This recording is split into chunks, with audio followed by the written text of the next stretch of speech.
Sometimes the worst moment of your life is only the beginning of a miracle. The coffee left her hand before she could stop it.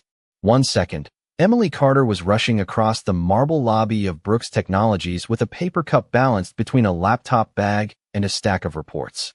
The next, dark coffee splashed across an expensive charcoal gray suit. The entire lobby froze. Conversations stopped mid-sentence. Elevator doors slid open and closed without anyone moving. Even the receptionist behind the front desk looked up with wide eyes. Emily's heart dropped straight into her stomach. She didn't need to look at the man's face to know she was in trouble. The custom-tailored suit, the polished black shoes, the security team standing several feet away. There was only one person in the building who could silence a room simply by standing in it. Ethan Brooks, CEO of Brooks Technologies. Billionaire, business magazine cover favorite. The man employees whispered about, but rarely approached. Emily felt the color drain from her face as the empty coffee cup slipped from her fingers and rolled across the polished floor. "Oh my God," she whispered. "I'm so sorry." Her voice barely came out. Ethan looked down at the stains spreading across his jacket. The coffee dripped slowly from the sleeve onto the marble beneath his feet. Nobody moved. Nobody breathed. Emily could practically hear hundreds of worst-case scenarios rushing through her mind. She had been working at Brooks Technologies for less than 8 months. 8 months of arriving early. 8 months of staying late. 8 months of desperately trying not to lose the first stable job she'd had since Noah was born. She couldn't afford a mistake like this. Not now.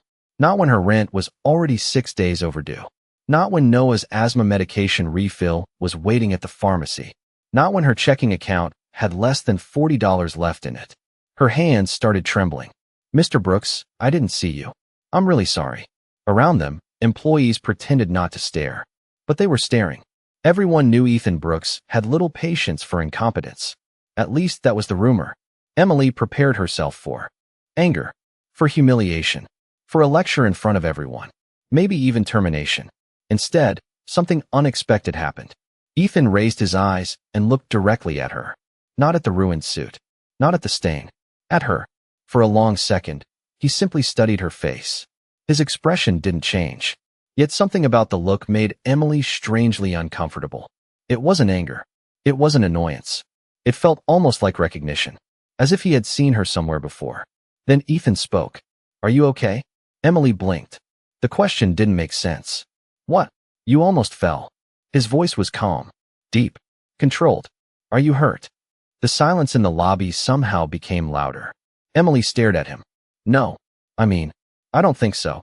Ethan nodded once. "Good." Then he handed his phone to one of his assistants. "Please reschedule my first meeting." The assistant looked confused. "Sir. Now." "Yes, sir." Emily opened her mouth, unsure what to say. The stain on his jacket looked expensive. Very expensive. "Mr. Brooks, I can pay for the cleaning." The moment the words left her mouth, she knew how ridiculous they sounded. Ethan's suit probably cost more than her monthly rent.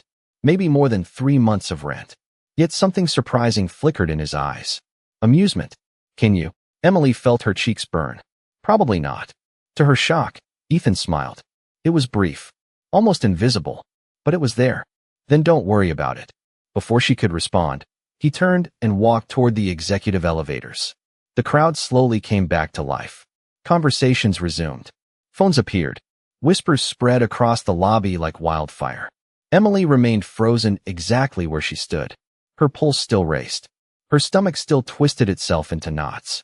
But now the fear was mixed with confusion. Because Ethan Brooks had reacted exactly opposite of what everyone expected. And as the elevator doors closed around him, Emily couldn't shake the strange feeling that when he looked at her, he hadn't seen an employee who spilled coffee. He had seen someone he already knew. The whispers followed Emily all morning. They waited for her in the hallway. They drifted across cubicle walls. They appeared in every break room conversation that suddenly stopped when she walked by. By 10 o'clock, half the building seemed to know what had happened in the lobby. Emily kept her eyes fixed on her computer screen, pretending not to notice. Her inbox filled steadily with project updates and scheduling requests, but her concentration was gone. Every time her phone vibrated, her stomach tightened. Every time someone from management walked past her desk, she expected to hear her name. She expected a meeting request, a disciplinary notice, Something. Anything. Instead, nothing happened, which somehow felt worse. Across the open office, two employees glanced in her direction before quickly looking away. Emily knew that look. People were waiting for the fallout, waiting to see how long she would last. She understood why. Brooks Technologies was not a place where mistakes went unnoticed, especially not mistakes involving the CEO. Around noon, her phone lit up with a message from Noah's school. Her chest tightened immediately. She opened it and released a small breath of relief. Reminder, field trip permission form due Friday. Emily leaned back in her chair. The permission slip was still sitting on her kitchen counter, along with an overdue electric bill, a rent notice, and a prescription receipt from the pharmacy. She rubbed her forehead. Life felt like a collection of deadlines she could never quite catch. Last month it had been Noah's inhaler. Before that it had been a broken water heater. Before that it had been a car repair that wiped out nearly every dollar she had managed to save. Somehow there was always another expense waiting around the corner. Another problem demanding attention. Another reason to stay awake worrying after Noah had fallen asleep. Her desk phone rang suddenly. Emily jumped. The caller ID displayed internal extension. Her heartbeat accelerated. She picked up immediately. Emily Carter speaking. Miss Carter. The voice belonged to someone she did not recognize. Calm. Professional. This is Natalie from Executive Operations. Mr. Brooks would like to see you at 3 o'clock. The room seemed to tilt slightly. Emily gripped the phone tighter. I am sorry, who? Mr. Ethan Brooks. Silence. Miss Carter. Yes. Sorry. I heard you. 3 o'clock. Executive floor. Please check in with reception upon arrival. The line disconnected. Emily slowly lowered the receiver. Her pulse hammered inside her ears. Across the office, her manager, Richard Hayes, noticed her expression. Everything okay? He asked. Emily swallowed. Executive Operations just called. Richard frowned. Why? Mr. Brooks wants to see me. The color visibly drained from his face. That reaction did nothing to calm her nerves. By 1 o'clock, Emily had convinced herself she was being terminated. By 2 o'clock, she had mentally rehearsed how she would explain everything to Noah. By 2:30, she had already started calculating how long her savings would last. The answer was not encouraging. At 2:55, she stepped into the private elevator that led to the executive level. The ride felt longer than any elevator ride she had ever taken. The doors opened onto a quiet hallway lined with glass walls and framed awards. Everything looked immaculate. Expensive. Intimidating. Emily approached the reception desk. Emily Carter, she said softly. I have a 3 o'clock meeting. The receptionist smiled politely. Of course. Mr. Brooks is expecting you. Expecting you. The words echoed in her mind. Not reviewing. Not investigating. Expecting. Emily followed the receptionist down a corridor toward a set of dark wooden doors. Her palms were damp. Her breathing felt shallow. Somewhere inside those doors waited a billionaire who should have been furious with her. Yet the memory that returned was not anger. It was the strange look he had given her in the lobby. The look that felt less like judgment and more like recognition. The receptionist stopped and gently opened the door. Mr. Brooks will see you now. Emily stepped inside, and the moment she looked up, she realized this meeting was not going to be anything like she expected. The office was larger than Emily imagined. Floor-to-ceiling windows overlooked the Chicago skyline. Late afternoon sunlight reflected off distant glass towers, painting the room in soft gold. Yet none of that held her attention. Ethan Brooks was standing beside a conference table instead of behind his massive desk. As though this meeting was not about authority. It was about something else. Something personal.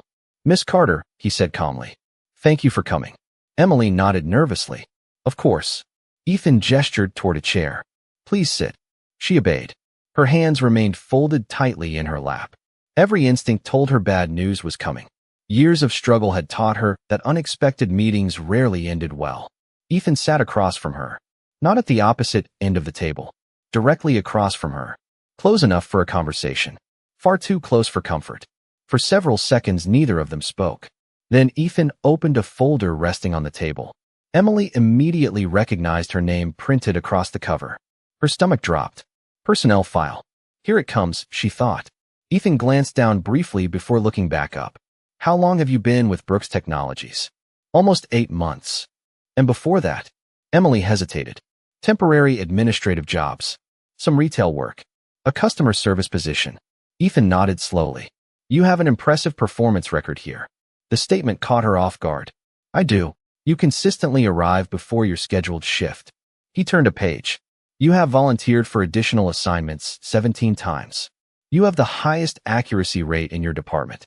You have never missed a project deadline. Emily blinked. She had not realized anyone noticed. Most days, she felt invisible.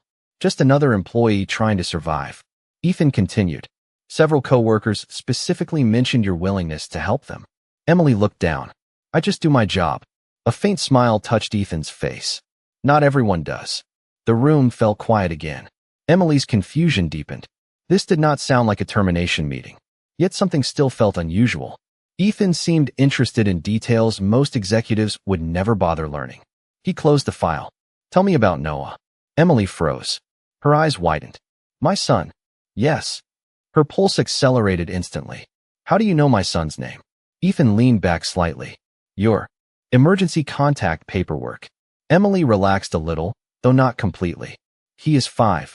A genuine warmth appeared in her expression for the first time. Smart. Curious. Loves dinosaurs. Ethan listened carefully. And school. He loves it. She smiled despite herself. His teacher says he asks too many questions. Ethan laughed quietly. The sound surprised her. It seemed strange hearing a billionaire CEO laugh at something so ordinary. That usually means he is paying attention. Emily nodded. I hope so. For a moment, she forgot to be afraid. Talking about Noah always did that. Then Ethan asked a different question. Do you enjoy working here? Emily hesitated. Honesty felt dangerous. But something about the way he asked made lying feel impossible. Yes. Even now, she glanced toward the windows. It is the first job that has made me feel like I might actually build a future. Ethan's expression softened. That matters. Emily noticed something then. A framed photograph sitting on a nearby shelf. It showed a small neighborhood coffee shop. Nothing special. Just a simple storefront. Yet Ethan's eyes briefly shifted toward it before returning to her. The look lasted less than a second. But it felt meaningful somehow. Before she could ask about it, a knock interrupted the room. An assistant entered carrying several documents. Ethan signed them quickly without taking his eyes off Emily for long. When the assistant left, silence returned. Then Ethan opened a drawer and removed a worn envelope. Unlike everything else in the office, it looked old, carefully preserved. Important. He placed it on the table between them. Emily stared at it. Something about the envelope felt strangely familiar. Her heart began beating faster again. Ethan rested one hand beside it. Miss Carter, he said quietly. There is a reason I asked you to come here today. Emily swallowed. What reason? Ethan looked directly into her eyes. Because this is not the first time our paths have crossed. Emily stared at him, certain she had misheard. I am sorry. Ethan gently pushed the envelope toward her. The paper showed signs of age. The edges were slightly worn, as though it had been opened and handled many times. Emily looked down at it, but did not touch it. We have met before, Ethan repeated. 3 years ago. Emily searched her memory. Nothing surfaced. 3 years ago her life had been chaos. Noah had been 2 years old. She had been juggling part-time jobs, unpaid bills, and endless exhaustion. Most days from that period blended together. Ethan seemed to recognize the confusion on her face. You do not remember. It was not a question. Emily slowly shook her head. Ethan nodded. I did not expect you would. For a moment his gaze drifted toward the photograph of the small coffee shop. At the time, I was not the person people see today. Emily remained silent. Something in his voice had changed. The confident executive tone was gone. In its place was something quieter, more personal. Ethan opened the envelope and carefully removed a faded receipt. He placed it on the table between them. Emily leaned forward. The receipt came from a neighborhood coffee shop on the north side of Chicago. The date printed at the top was 3 years old. Ethan watched her reaction. Do you recognize it? Emily studied the paper. The logo seemed familiar. The location too. Then something stirred deep in her memory.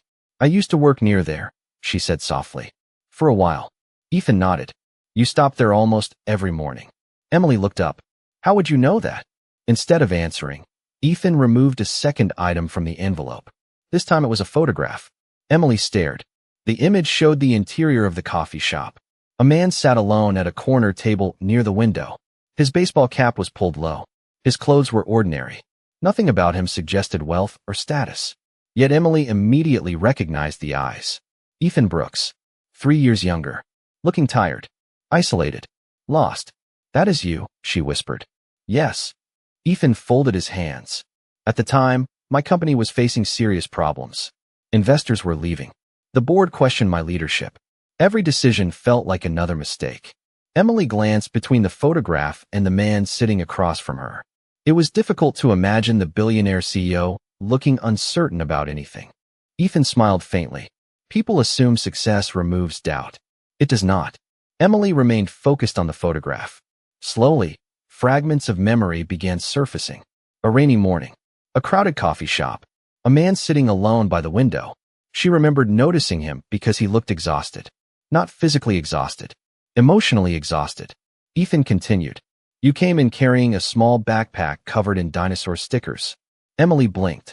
Noah, you were holding a cup of coffee and trying to keep your son from stepping in a puddle near the entrance. The memory grew stronger. You dropped something, Ethan said. A $10 bill.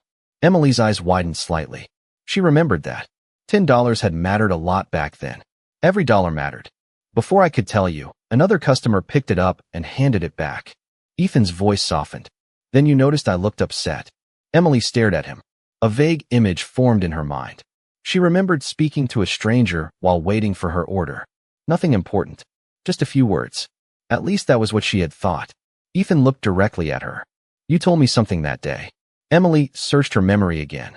The words remained just out of reach. Ethan reached into the envelope one final time. This time he unfolded a small piece of paper. Carefully preserved. Protected for 3 years. Emily watched as he placed it beside the receipt. Her own handwriting stared back at her from the page. And the moment she saw it, the memory returned all at once. Emily felt her breath catch.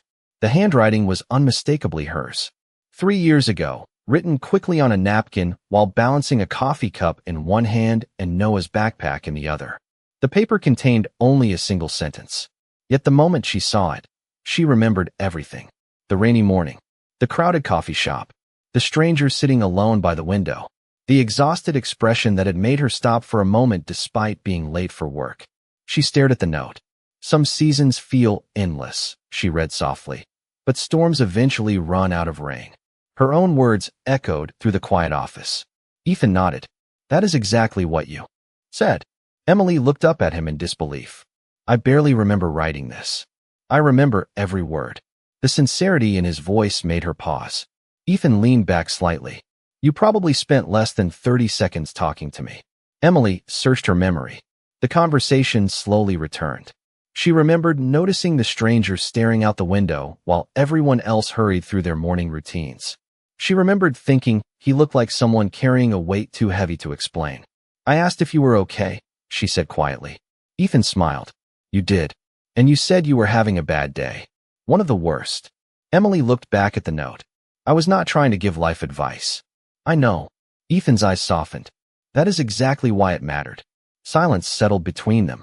Outside the windows, the afternoon sun reflected across the city skyline. 3 years suddenly felt much shorter than it should have. What happened after that? Emily asked. Ethan glanced toward the photograph again. The board meeting that afternoon was supposed to determine whether I remained CEO. Emily's eyes widened. Really? Several investors wanted new leadership. The company was struggling. I was exhausted, burned out, convinced I was failing everyone. He paused briefly. Then a stranger handed me a napkin with a sentence that sounded simple but felt impossible to ignore. Emily shook her head slowly. That cannot be why you turned everything around. Ethan laughed quietly. No. The company recovered because hundreds of people worked incredibly hard. He tapped the note gently. But that sentence reminded me not to quit before giving them the chance. Emily looked down. A strange emotion settled in her chest. It felt almost unreal knowing such a small moment had stayed with someone for years. Most people would have forgotten. Ethan smiled. Most people are not raising a child alone while encouraging strangers before 8 in the morning. Emily laughed unexpectedly. The tension she had carried all day eased for the first time. Then her expression became thoughtful. How did you find me? Ethan folded his hands. I did not. Emily frowned slightly. Ethan continued. For years I never knew your name. The receipt only showed the coffee shop. The security camera photograph only showed your face. That was all. Emily listened carefully. Then 6 months ago, I reviewed a new employee report. His eyes met hers. And there you were. Realization slowly spread across her face. You recognized me. Immediately. Emily sat back in stunned silence. Ethan continued. I considered introducing myself then. Why did you not? Because I wanted to see who you were when nobody was watching. Emily blinked. Ethan reached for her personnel file once more. What I found impressed me far more than a sentence written on a napkin. He opened the folder. Page after page contained performance reviews, project notes, and recommendations. You worked hard. You solved problems. You helped people. You earned respect without demanding attention.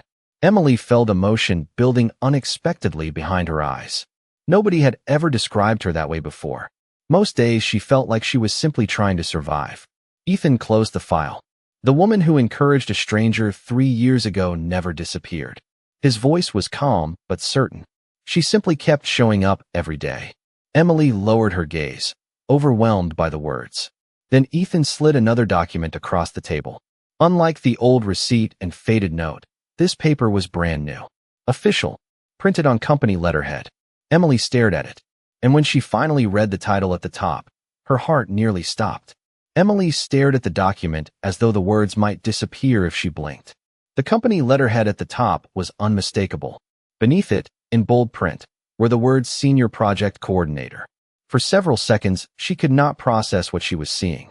Her eyes moved across the page again and again. Salary adjustment. Expanded responsibilities. Leadership training. Full benefits package. Performance-based advancement track. The numbers alone felt unreal. The salary increase was larger than anything she had imagined. Larger than the combined raises she had received throughout her entire working life. There must be a mistake, she whispered. Ethan shook his head. There is not. Emily looked up. I am not qualified for this. That is not what your performance evaluations say. But I have never managed a team. Neither had I once. Emily laughed nervously. That is different. Ethan smiled slightly. Not as different as you think. She lowered her gaze back to the document. Her thoughts immediately raced toward practical things. Rent. Utilities. Noah's medication. School expenses. The aging car that seemed to develop a new problem every month. For the first time in years, she could imagine a future that was not built entirely around surviving the next bill. The realization felt almost frightening. Why now? She asked quietly. Ethan folded his hands. Because opportunity should arrive when someone has earned it. Emily looked at him carefully. This is because of the note. Ethan answered without hesitation. The note made me remember you. Then he tapped the personnel file resting beside him. This earned the promotion. Something about that distinction mattered deeply. Emily could feel it. He was not offering charity. He was not paying back a favor. He was recognizing work she had already done. Ethan continued. For 6 months, I reviewed reports from every department. Your name appeared repeatedly.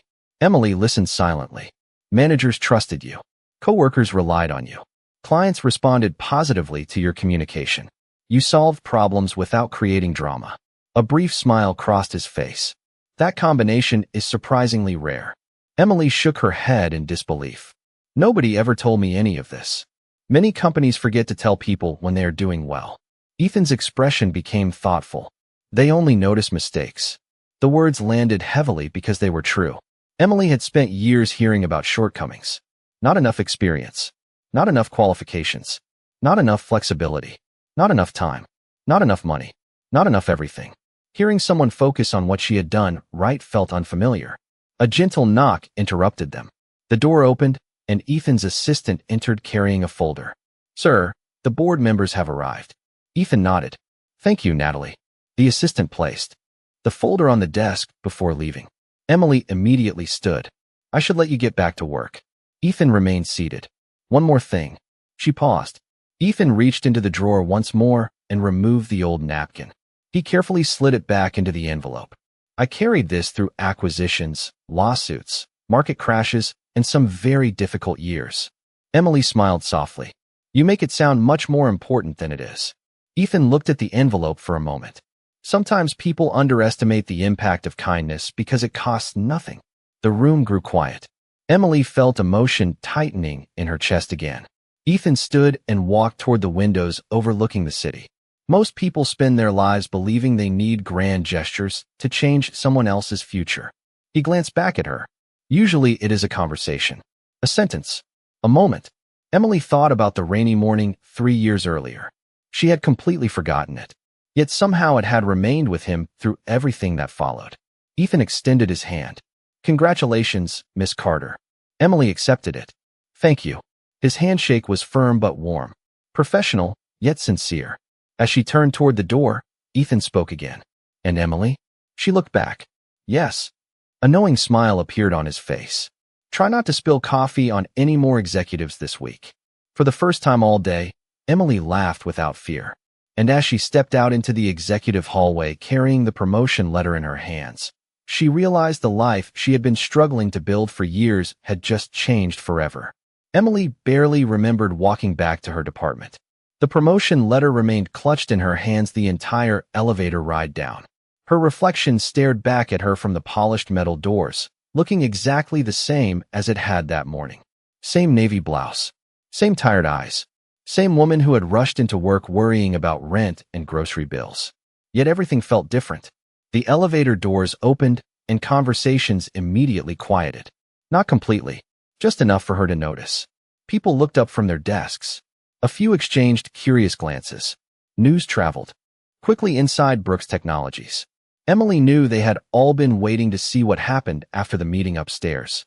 Her manager, Richard Hayes, emerged from his office almost immediately. "Emily." His voice carried a mixture of concern and curiosity. "Can I speak with you?" Emily nodded. Richard guided her into his office and closed the door behind them. The moment they were alone, his eyes dropped to the document in her hands. "What happened?" Emily hesitated. The entire afternoon still felt unreal. She handed him the letter. Richard adjusted his glasses and began reading. Halfway down the page, his eyebrows lifted. By the time he reached the bottom, he slowly lowered the paper and stared at her. "Well," he said after a moment, "I certainly did not expect that." Emily laughed softly. "Neither did I." Richard looked genuinely pleased. "You earned this." The simple statement caught her off guard. "You think so?" "I know so." He handed the letter back. "Do you have any idea how many department heads have complimented your work over the last few months?" Emily shook her head. Richard smiled. "That is because you spend more time working than listening to office gossip." For the next several minutes, he explained projects she would now oversee and responsibilities that would soon become hers. Yet Emily found herself distracted by one thought. All this time she had assumed nobody noticed her efforts. She had been wrong. As the afternoon passed, co-workers gradually learned the news. Some were surprised. Some were impressed. A few seemed openly shocked. But most offered sincere congratulations. Emily discovered something important that day. People had noticed her kindness long before she realized it herself. One co-worker reminded her of a difficult client she had helped calm during a project crisis. Another thanked her for covering shifts when a family emergency kept him away. Someone else mentioned how she always remembered birthdays. Small things. Ordinary things. Yet hearing them one after another felt overwhelming. By 5:30, Emily finally packed her bag and left the office. Outside, the city glowed beneath the warm colors of early evening. The air carried the familiar sounds of traffic and distant conversations. For once, she did not feel weighed down by worry. Her phone buzzed as she walked toward her car. A message from Noah's teacher appeared on the screen. "Noah drew a picture today. He said he wanted you to see it immediately." Attached was a photograph. Emily stopped walking. The drawing showed a stick figure mother holding hands with a smaller stick figure child beneath a bright yellow sun. Above them, written in uneven letters, were 4 simple words. "My mom works hard." Emily felt her eyes sting unexpectedly. She stood there for several seconds, staring at the image. Then she smiled. Because out of everything that had happened that day, nothing felt more important than that. 20 minutes later, she pulled into the parking lot outside Noah's after-school program. Through the front window, she immediately spotted him. The moment he saw her, his face lit up. He grabbed his backpack and ran toward the entrance. Emily opened the door just as he reached her. "Mom." He wrapped his small arms around her waist. Emily hugged him tightly. "Hey, buddy." Noah pulled back and looked up at her. "You are smiling." Emily laughed. "Am I?" "A lot." He studied her carefully. "Did something good happen?" Emily looked down at her son. The promotion letter remained folded safely inside her bag. The future suddenly felt larger than it had that morning. Brighter too. She brushed a hand gently through Noah's hair. Yeah, she said softly. Something really good happened. The next morning felt different from the moment Emily opened her eyes. Sunlight spilled through the small apartment window, illuminating a kitchen that suddenly seemed a little less cramped. The stack of unpaid bills still sat on the counter. The rent notice was still there. The prescription receipt had not disappeared overnight.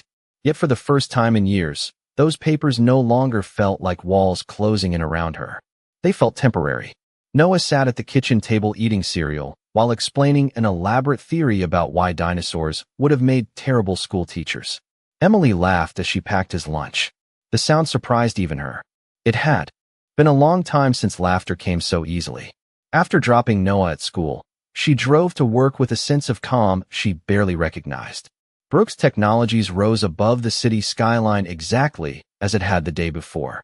Employees filled the lobby. Elevators moved continuously. Phones rang. Meetings began. The company had not changed. But Emily had. By 9 o'clock, she was attending her first leadership briefing. New responsibilities filled her schedule. New projects awaited her attention. Every few minutes, she caught herself wondering whether all of it was real. During lunch, Natalie from Executive Operations approached her carrying a folder. "Congratulations again," she said warmly. Emily smiled. "Thank you." Natalie handed her the folder. "You will need these onboarding documents for your new position." Emily accepted them. Then Natalie hesitated. "There is something else." Emily looked up. "What is it?" Natalie smiled knowingly. "You are not the only person whose life changed because of yesterday." Before Emily could ask what she meant, Natalie excused herself and returned to the executive floor. The comment stayed with Emily throughout the afternoon. Around 4 o'clock, she finally understood. An internal company announcement appeared in every employee inbox. The message came directly from Ethan Brooks. It introduced several organizational changes, recognized outstanding team contributions, and highlighted employees who demonstrated exceptional leadership through service and integrity. Emily expected a generic corporate memo. Instead, one section captured everyone's attention. The message spoke about the value of kindness inside a company, about how small actions often create the strongest culture, about how character matters long before titles appear on office doors. No names were mentioned. No personal stories were shared. Yet employees throughout the building seemed affected by the message. Conversations shifted. Managers thanked team members. Co-workers showed appreciation more openly. Something subtle changed. Not because of a policy, because of a reminder. Later that evening, Emily received another surprise. Her phone rang while she was preparing dinner. The number belonged to the pharmacy. "Miss Carter," the pharmacist said, "we wanted to let you know your insurance update has already been processed through your new benefits package." Emily froze. "Already?" "Yes, ma'am. Your monthly medication costs will be significantly reduced moving forward." After the call ended, Emily sat quietly at the kitchen table. Noah continued coloring dinosaurs nearby, unaware of the significance of what had just happened. Reduced medication costs, better health coverage, greater stability. These were not abstract benefits listed on a document anymore. They were real changes touching everyday life. That night, after Noah fell asleep, Emily stood by the apartment window looking out at the city lights. Thousands of windows glowed against the darkness.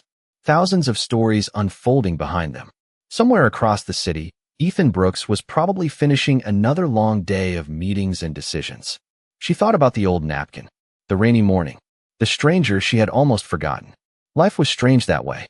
Sometimes the moments that felt smallest became the ones that traveled the farthest. Sometimes kindness moved through years without anyone noticing. And sometimes, when least expected, it found its way home again. 3 months passed faster than Emily thought possible. Autumn arrived in Chicago, painting the city in shades of gold and amber. The trees lining neighborhood streets shed their leaves while cold winds swept between downtown buildings. Life at Brooks Technologies settled into a new rhythm. Emily adjusted to her leadership role with the same determination she had brought to every challenge before it. She worked hard. She listened carefully. She treated people with respect. The habits that had carried her through difficult years never changed simply because her title had. If anything, they became even more important. Her team trusted her. Projects succeeded. Opportunities continued to appear. Yet the changes that mattered most happened outside the office. Noah's health improved because she no longer had to delay medical appointments. Their apartment felt less stressful because overdue notices no longer appeared on the door. For the first time since becoming a mother, Emily had the ability to plan beyond the next paycheck. One Saturday afternoon, she and Noah visited a small neighborhood park. Children chased one another across the playground, while families gathered beneath bright autumn skies. Noah climbed to the top of a play structure and proudly declared himself king of the dinosaurs. Emily laughed from a nearby bench. Moments like these had become her favorite luxury. Not expensive dinners, not new possessions. Time, peace, the ability to be present. As Noah raced toward the swings, Emily noticed a familiar black SUV parked along the street. She blinked in surprise. A few moments later, Ethan Brooks stepped out. He was dressed casually in jeans and a dark jacket, looking far more like the man from the coffee shop photograph than the billionaire executive from company meetings. Noah noticed him first. "Mom, it is your boss." Emily smiled. "Yes, it is." Ethan approached with an easy expression. "I hope I am not interrupting a dinosaur kingdom." Noah narrowed his eyes seriously. "Only if you are a good dinosaur." Ethan nodded thoughtfully. "I believe I can manage that." Noah seemed satisfied and immediately returned to the playground. Emily shook her head, smiling. "He approves of very few people." "Then I feel honored." They sat quietly for a moment watching Noah play. The afternoon sun cast long shadows across the grass. Children laughed in the distance. Somewhere nearby, someone walked a dog through a pile of fallen leaves. Ordinary sounds. Ordinary moments. The kind Emily had once been too worried to enjoy. Ethan finally broke the silence. "How are things?" Emily looked toward Noah. "Good." Then she corrected herself. "Actually, better than good." Ethan nodded. "I am glad." Emily studied him for a moment. "You know, for a long time, I thought success meant finally reaching a place where life stopped being difficult." Ethan smiled knowingly. "And?" She looked back toward the playground. "I think it means having enough stability to focus on what matters." Ethan followed her gaze toward Noah. "That sounds much wiser." They sat quietly again. The wind carried a few leaves across the path between them. Emily thought about the chain of events that had brought them there. A rainy morning, a forgotten conversation, a napkin, a promotion, thousands of tiny decisions linking together across 3 years. None of it felt accidental anymore. Before leaving, Ethan reached into his jacket pocket and handed her a familiar envelope. Emily immediately recognized it. The old note. The one she had written years ago. She looked up in surprise. "I cannot take this." Ethan smiled. "I think it belongs to the person who wrote it." Emily carefully accepted the envelope. The paper felt light in her hands. Yet somehow it carried the weight of an entire chapter of life. Ethan stood. "Take care, Emily." "You too." He started toward his vehicle before pausing briefly. "And for what it is worth, I still think storms eventually run out of rain." Emily smiled. "I do too." As Ethan drove away, Noah ran back toward her holding a bright yellow leaf. Emily tucked the envelope safely into her bag and pulled her son into a hug. Above them, the afternoon sky stretched clear and blue across the city. And in that quiet moment, Emily understood something she would never forget. The smallest act of kindness may seem insignificant when it is given, but sometimes it returns years later carrying a future you never imagined possible.